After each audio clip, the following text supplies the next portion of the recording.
بيك يعني. طيب قول لي بقى، يعني انت دلوقتي بتقول يعني ما شفناش برامج معلنه بطريقه، يعني كل اللي انت قلتها الكل كان مشغول، مين طالع مين جاي، الانتخابات هتتعمل مش هتتعمل هتتاجل، بس ما سمعناش برامج محدده. قول لي بس حاجه واحده انت مركز عليها لو انت نجحت هتعملها.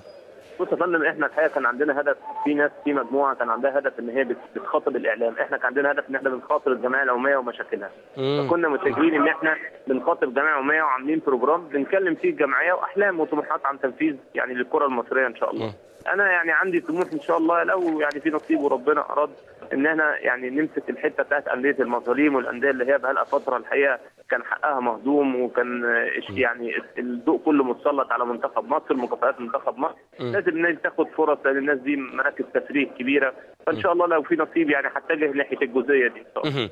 انا بتمنى لك التوفيق انت وكل زملائك عشان ما بقاش متحيز لحد، وبشكرك جدا، واكيد انت واثق بصوت حازم امام معاك دلوقتي. انا بشكرك جدا استاذ سيف زاهر، شكرا جزيلا لحضرتك.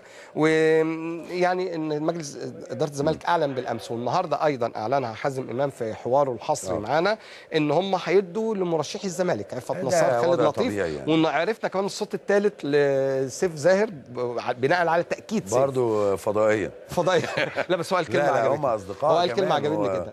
وعلى فكره سيف زاهر من الوجوه برضه الجيده جدا يعني. عشان محدش يقول بس ان انت منحاز يعني. لا وانا لو انحازت للاعلام ماشي، لان هو راجل دلوقتي بيعمل في مجال الاعلام. هو قال البعض كان متوجه للاعلام بيقول برامجه، واحنا توجهنا للجمعيه العموميه عشان هو سيف اصلا هو راجل مذيع، فبالتالي متميز كمان جدا. وبالتالي هو موجود اعلاميا، لكن التركيز هو بيني وبينك التركيز على الجمعيه العموميه اهم.